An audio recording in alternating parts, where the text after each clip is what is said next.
Gulf में काम करने वाले वर्कर्स के लिए खुसूसी बोर्ड कायम करने चीफ मिनिस्टर रेवंत रेड्डी का ऐलान। तेलंगाना के वज़ीर आला रेवंत रेड्डी ने गल्फ में काम करने वाले तेलंगाना के बाशिंदों के लिए 17 सितंबर तक खुसूसी बोर्ड कायम करने का ऐलान किया। चीफ मिनिस्टर रेवंत रेड्डी ने आज हैदराबाद के एक होटल में खलीजी ममालिक में काम करने वाले तेलंगाना के मुख्तलिफ तंजीमों के नुमाइंदों के साथ एक इजलास मुनक्किद किया।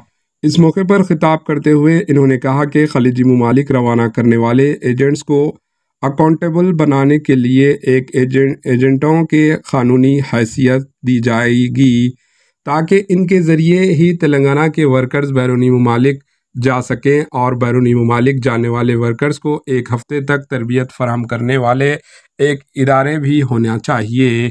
चीफ मिनिस्टर रेवंत रेड्डी ने कहा कि रियासत के 15 लाख ख़ानदान खलीजी ममालिक के रोज़गार पर मुनहसर हैं। खलीजी ममालिक में काम करने वाले वर्कर्स के लिए खुसूसी मंसूबे को तैयार किया जाएगा। इसके लिए Telangana gulf overseas workers welfare board कायम करने का फ़ैसला किया गया।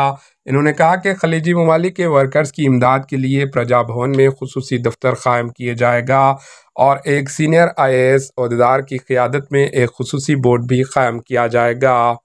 इन्होंने कहा कि खलीजी ममालिक को रवाना होने वाले वर्कर्स को अच्छी तनख्वाह और दीगर सहूलियात को फराहम करने की भी कोशिश की जाएगी। रेवंत रेड्डी ने कहा कि इस सिलसिले में दीगर ममालिक और रियासत की इख्तियार करदा पॉलिसी का मुताला किया जाएगा। रेवंत रेड्डी ने कहा कि ओवरसीज़ वर्कर्स के लिए केरला में अच्छी पॉलिसी पर अमल आवारी हो रही है। इन तमाम पॉलिसियों का जायज़ा लेने के बाद रियासती हुकूमत की जानिब से भी एक जामे पॉलिसी तैयार की जाएगी। इन्होंने कहा कि खलीजी में मरने वाले वर्कर्स के अरकान ख़ानदान को 5 लाख रुपये माली ताउन का भी फ़ैसला किया गया है। इस इजलास में मक्का मुकर्रमा में खिदमत अंजाम देने वाले जनाब अकबर, क़तर में खिदमत अंजाम देने वाले ख्वाजा निज़ामुद्दीन और हैदराबाद के मारूफ सहाफ़ी मीर अयूब अली खान भी मौजूद थे। Bureau report AHN news.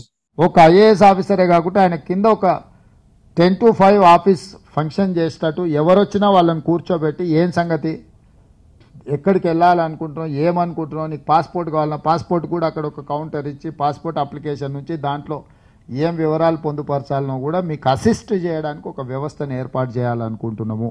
ఎక్కడైనా ఏదైనా సమస్య వస్తే టోల్ ఫ్రీ నెంబర్తో పాటు మీరు అక్కడికి వస్తే ఆ వివరాలు నోట్ చేసుకొని రాష్ట్ర ప్రభుత్వం తరఫున ఏ దేశమైనా సరే నెగోషియేట్ చేయడానికి ఒక వ్యవస్థను ఏర్పాటు చేయాలనుకుంటున్నాము. ఎందుకంటే మీ తరఫున మీరు మాట్లాడాలంటే మీకు సమస్య అవుద్ది, మీరు మాట్లాడినా వినేటోళ్ళు ఉండరు.